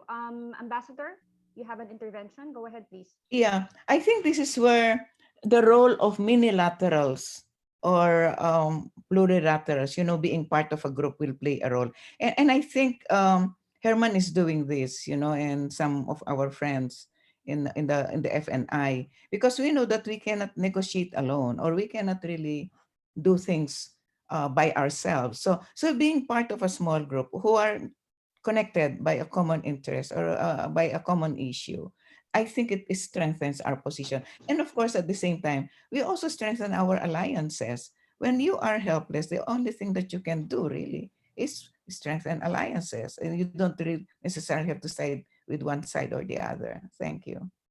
All right. Can I just check if you can hear me clearly? I had to change my audio because of some issues. I have to move closer to my laptop. Is it fine? Yes. All right. Okay. Yes, Okay. We'll okay. continue. Yeah. All right. So I'll have Jay and the general respond to this next question. So with reference to strategic foreign policy, what do you consider to be some measures where the Philippines and the region's superordinate interests can be upheld more effectively? And then there's a follow-up question. So you just have to answer one or two or both. How would you assess the recently formulated joint vision for a 21st century US-Philippine partnership?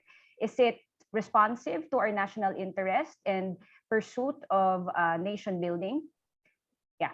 So you can choose which to answer or can answer both. Go ahead, Jay, you first. Yes.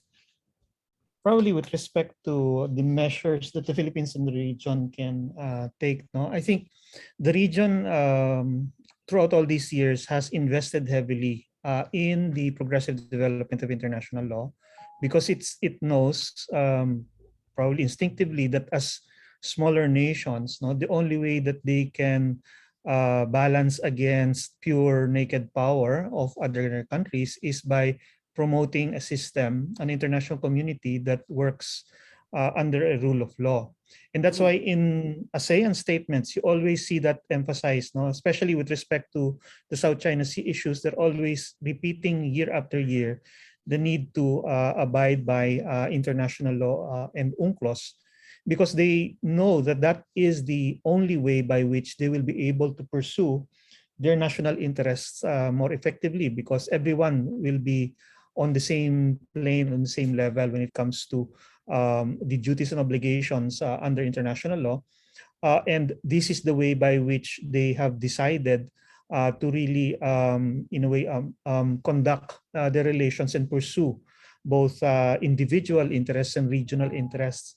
You also see that the ASEAN community, despite its shortcomings, and its continuing inability to address political security concerns as a group, still it has been a little bit more successful in, number one, keeping the peace within the region, throughout all these decades, and second, in promoting economic and cultural relationships that are regulated as well by laws and regulations that work on the regional level.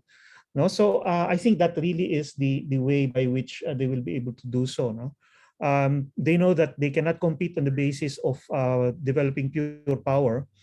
And besides, resources will be much better devoted towards improving the economic situation of the region rather than competing on military and strategic terms. No? Yeah. Okay, all right. General, any insights on this? Thank you. I agree with Jay, but let me just emphasize that our primary point of view is national interest. And for as long as the regional interest is aligned with national interest, and by all means, let us leverage on that regional architecture. Well, we talk of region, it's not just the Southeast Asia, but also the entire Indo-Pacific region there. And there are many multilateral organizations now emerging. Aside from ASEAN, we've seen Quad, and we've seen other regional groupings as nations with common interests, with convergence of interests, band together to address a common issue. And in this case, to balance off China's growing assertiveness. And for as long as they are aligned with our national interests, then by all means, let's join hands with them. Selecting between the two rivals, China and the US, is not really the main issue for us. The main issue to us, I would say, is our national interest. Whether either of these countries are aligned with our national interest. For one, China is in fact the principal threat to our insecurity. And so how we deal with China is to really to address that issue, that territorial dispute with China. And whoever can help us in that respect, whether multilateral organizations or alliances, after all, multilateral approach is perhaps in our interest. And so we need to pursue that. Okay. Thank you. Yes, thank you, General. Okay, so I'll ask Tay and Herman next. This is an interesting question on internal dynamics. Okay, so with fragmentation in domestic politics and inconsistency depending on the president when it comes to Philippine foreign policy, is there a need for a sense of authoritarianism in the Philippines to consolidate and to define what truly is the national interest, principles, and the grand scheme of Philippine foreign policy? Taiwan, Korea, Japan, and Singapore all had authoritarian tendencies in their governments when they were consolidating their power, and only after that did they transition to a more democratic form of government. So Tay first, and my apologies, Herman later, but after Tay, maybe as ambassador. Go ahead, Tay. Okay, quick answer, I don't think so. That instead we should rather strengthen our democratic institutions, because that's really one thing that I mentioned, that we need to expand domestic discourse. So no, I don't think that should be the case, because as we've said, perceptions of leaders could indeed shape foreign policy decision making. But on the other hand, perceptions of leaders are not really infallible. Like we can't really be sure if their perceptions are accurate, or if the responses to these perceived threats would really be effective. So no, I don't agree with that. Thank you, Tay. Ambassador, your thoughts on this? Okay. One reason why we have a very strong president when it comes to foreign policy, because it's in our Foreign Service Act. It says the primary architect for our foreign policy is the president. I don't know if that is good for other countries, if it's stated somewhere, because it somehow excuses the president from, consulting policy people within his own cabinet. Second, I don't think we can do Singapore type. I lived in Singapore for 3 years, And I may be wrong, my information may be wrong. But at that time, it was during the time of Lee Kuan Yew, I was told that there were people, meaning cabinet ministers, were watching their fellow cabinet ministers from committing corruption, so that later on they could report to Lee Kuan Yew. And you know how Lee Kuan Yew would really go into the legal means, really to make sure that the government is clean. We don't have that because so we protect our tribe, so to speak. Okay, thank you. Thank you, Ambassador. Herman, any short intervention here? Emphasis on the short, right? I agree with what Tay and the ambassador has actually said, and I think a significant part of the whole thing has to do with the need to be able to involve two points, strengthening our institutions that are actually involved in foreign policy, because that's the usual problem, right? Weak institutions, strong president, and so there's a tendency to actually undermine those institutions. So that means there's a need to actually strengthen those institutions and their ability to actually depoliticize decision making, as far as, especially if you're talking about strategic issues. The second thing, I think it goes back to what we were talking about earlier on, that we need to make more transparent this.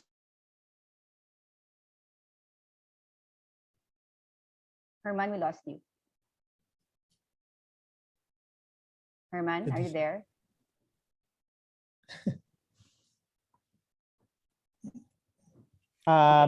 Tina? Okay. Yeah, the last thing we heard was we need to be more transparent. Go ahead from there. Yeah. It's the idea of making foreign policy and issues concerning foreign policy a matter of public debate, right? That this is something that has to be part of the public discourse rather than limited to those who are actually in government. Right. Okay. So thank you for that. Okay. For the next question is on the WPS. So I will ask Jay and General Batista to take the lead on this. All right. So here it is.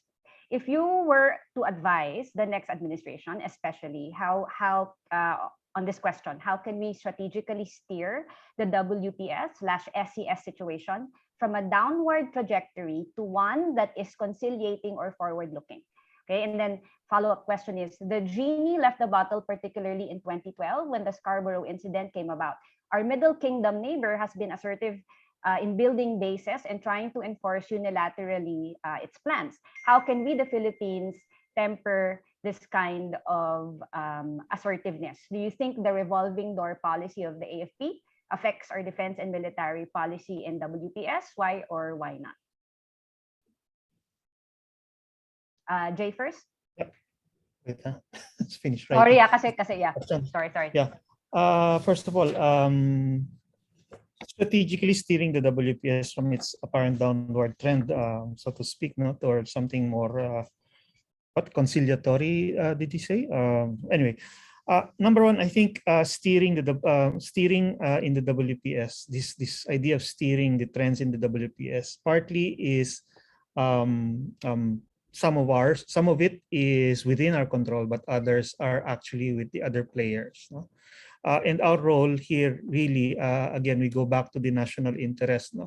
What is it that we should do, that we can do in order to protect our interest? And right now, I think one of the most important interests we have in common with our competitors is actually that no incident arises that escalates into a conflict.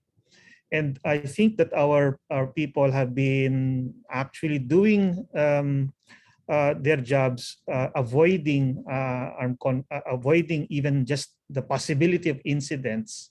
Sometimes I think a little bit too much, but that is more or less what the Philippines has been doing.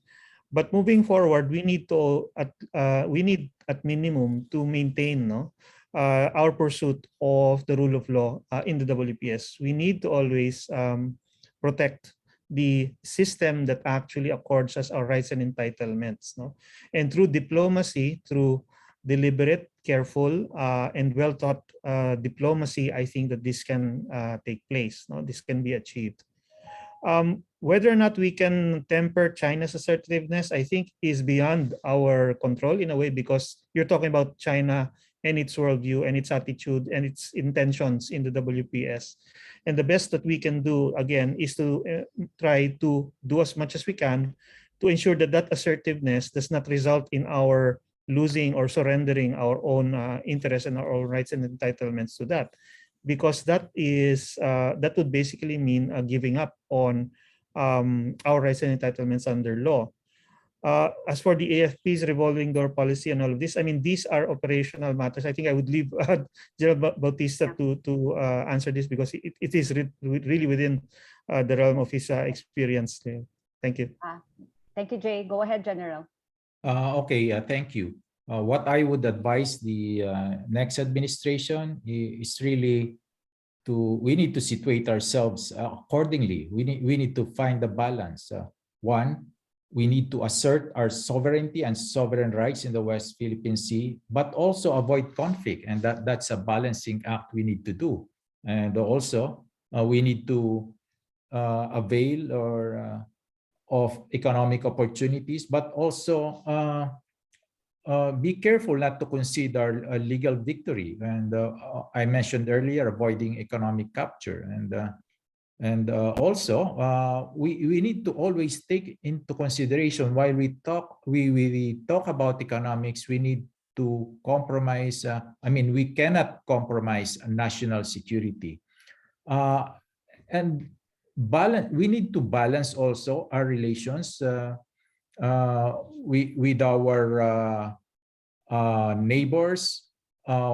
We need to manage our relations with China insofar as addressing the territorial dispute, but we need to leverage also our partnerships and alliances, and especially expand our multilateral relationships to advance, as Jay mentioned, the rule of law, and to advance national interests.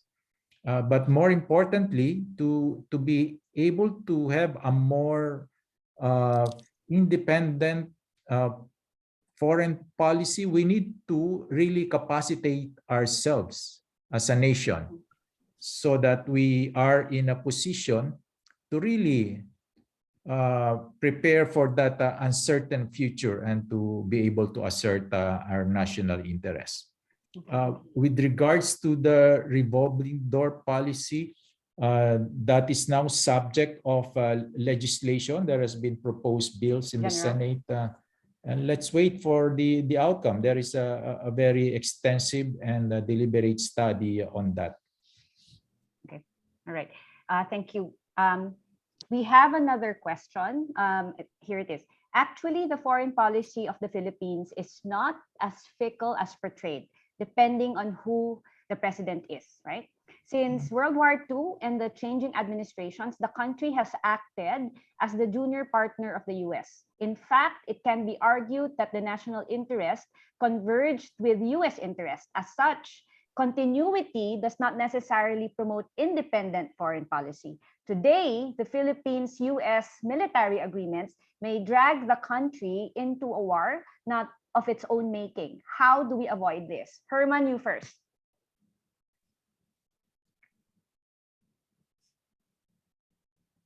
Yes, Tina, thank you. Thank you for the question. Actually, I think it's an important one. And this is where I think what Jay was talking about in terms of sophisticated diplomacy actually comes in, right? And choice making as far as our partnerships are actually concerned. General Bautista was talking about the idea of, and Ambassador Del Rosario is talking about the idea of are entering into partnerships that would actually enhance our position, and that would advance our interests. It doesn't necessarily mean taking one side or the other as far as the competition between China and the United States is concerned. But what is important, and this is to reiterate what General Bautista said, is for us to recognize, to know what our national interests are. This goes back to what Jay and I were talking about regarding our vision of the international system, the strategic environment, our preferred shaping of that environment, and where we are, our positioning within that environment.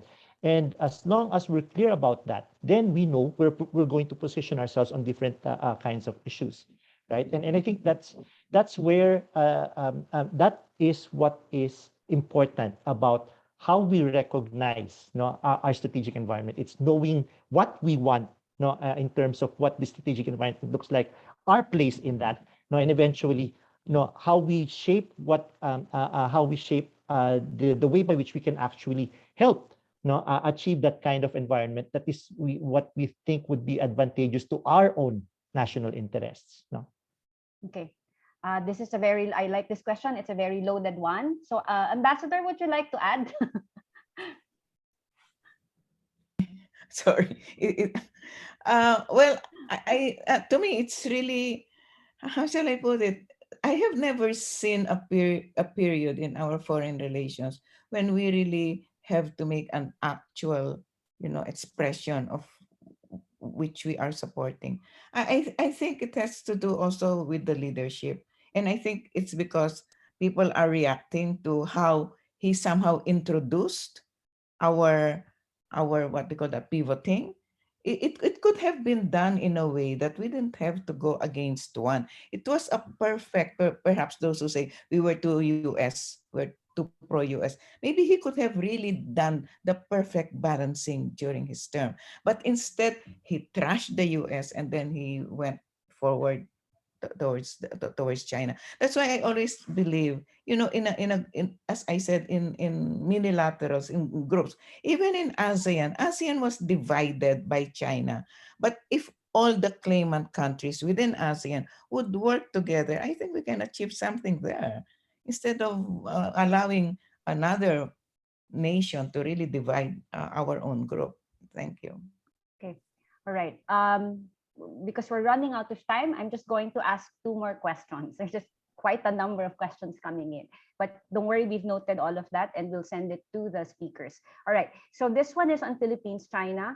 What are your thoughts on the proposed joint exploration with China through service contracts? Just a minute. By one of the presidential aspirants, should China recognize first the Hague arbitral ruling before the Philippines should launch a joint exploration project with China in WPS? Is there a quantifiable benefit for the Philippines when? No, okay. So I'll stop there. It's I think that's enough. So Jay, can you answer that? Well, the Philippines remains open actually to any player in its continental shelf.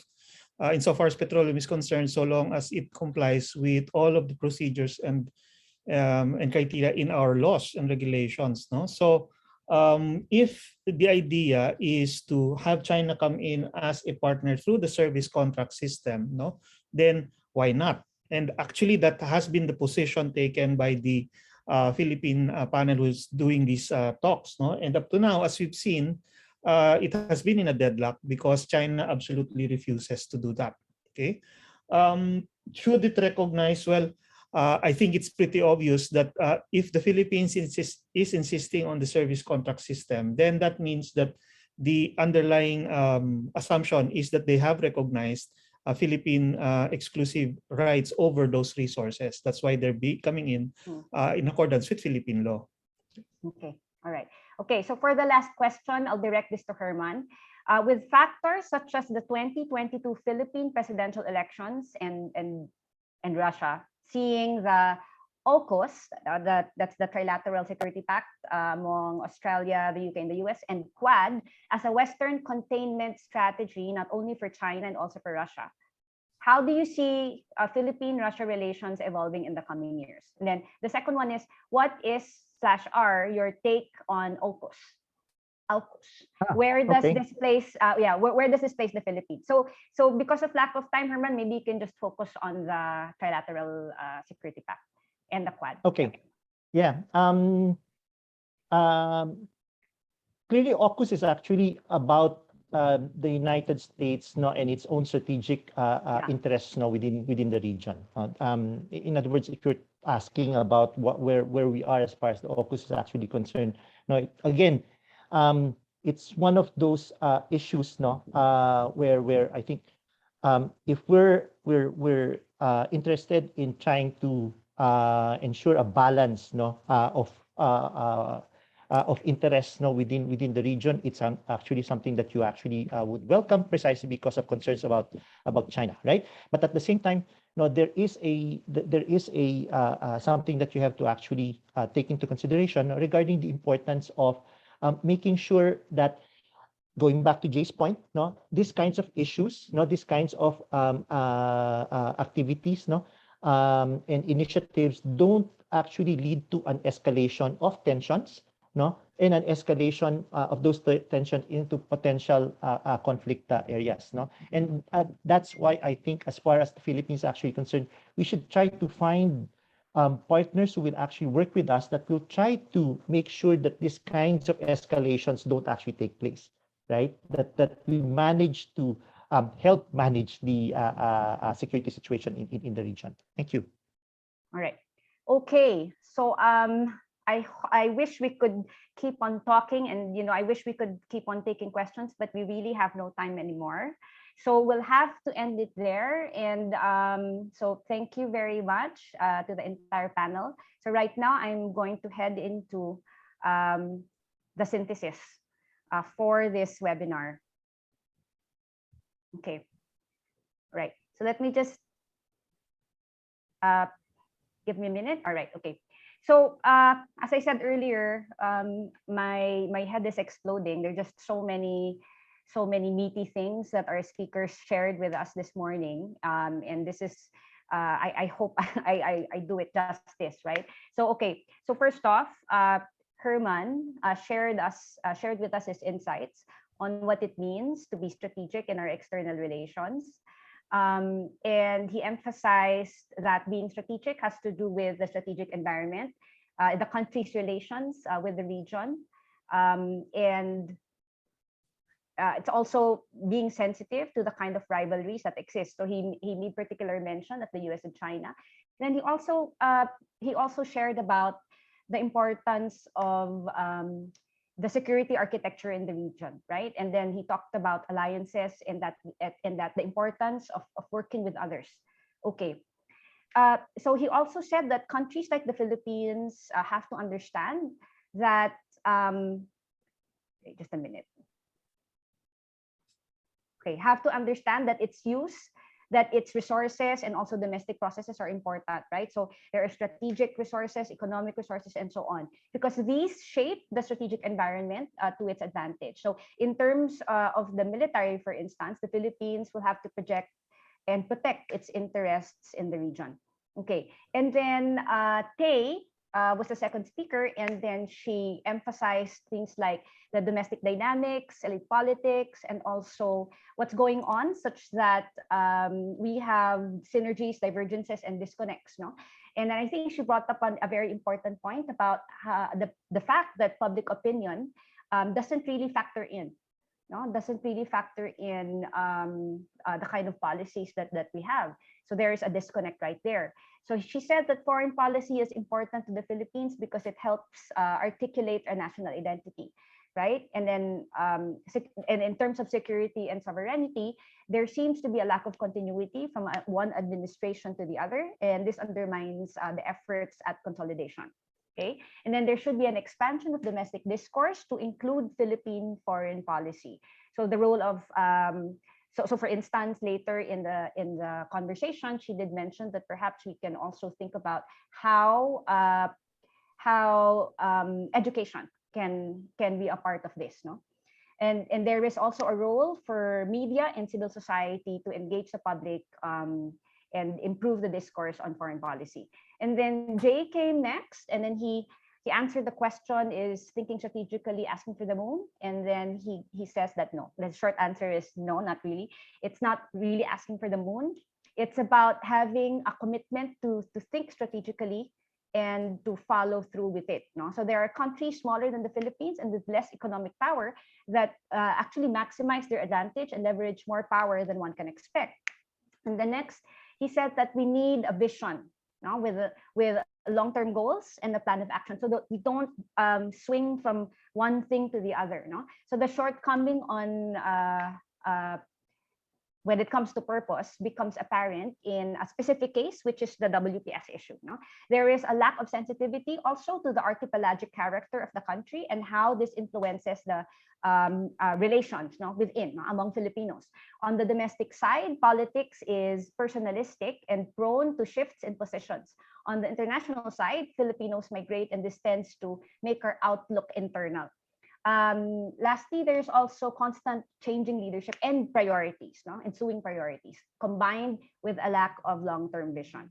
And so our reactors also gave us very valuable insights. So General Bautista spoke first, and he underscored the importance of having an institutional approach. Actually, I learned a new term today: advocacy. Maybe I was living under a rock, so it's the first time I've heard of it. So we have what is called an advocacy, right? So many ad hoc groups, and then so many disconnects and overlaps as well. So while the Philippines is on its way to the whole of government approach in national security governance, there are hindrances. And one is, as I said, the ad hoc and reactive approach in decision making and implementation. And then second, the less than objective and partisan perspectives, no, instead of being based on national interests. And of course, the third is the military centric approach. And then Ambassador Del Rosario was our last reactor, and I find it very interesting. I also learned another thing today: the megaphone, the megaphone approach, right? And then I think it was very insightful, no, that she brought up that case. I think it's an example of some sort of tyranny of the urgent. She mentioned the floor contemplation case alongside, no, territorial and maritime issues. And you kind of see the way that we end up prioritizing. And she also made specific mention of how domestic politics weigh in, no, in all of these things, that it's actually a major driver, no, that we sometimes miss out on, and how foreign policy gets made, and how priorities are done, no, and how all these things fit into the so-called grand design, no, and so there are impediments, no, in that case. Okay, so I think this discourse, this discussion, this topic really needs a part 2 or 3 maybe in the future. But right now, perhaps we'll have to end it here. So first off, I'd like to give a short word of thanks on behalf of the UP Diliman Task Force on the Blueprint for Building the Nation. Profuse thanks to our speakers, Professor Kraft, Dr. Tana, and Professor Batumbakal, and our distinguished reactors, General Bautista and Ambassador Del Rosario. It was so worthwhile hearing your ideas, and I hope we can touch base again in the near future. Thanks also to the entire team who made this event possible. And just a few more plugs and final reminders. Don't forget to fill out the feedback form, which you will get through a post and an email. And for those asking about a certificate, it will be ready once you've completed the form. Okay, so I think Professor Rakisa mentioned the upcoming webinars, no, in this series. So I hope you'll also be able to join us in the future. The next webinar is on economic recovery, no? So please join us again soon. So thanks again, and enjoy the rest of the day. Thank you very much, Tina. Thank you. Okay. And Thank you, everyone. Thank you. Thank you, everyone. Thanks, Tina. Thank you, General. Thank you, Ambassador. Sa uulitin po, I learned so much. I learned so much. Thank you, Tay, Herman. Thank you po. I tried to put it down at the level of the street person kasi napaka-taas ng mga ideas natin eh. Okay, thank you. Bye-bye. Thank you, though. Thank you, everyone. Salamat, Tina. Salamat, Chancellor. Salamat, Chancellor. Bye-bye. Thank you. Thank you.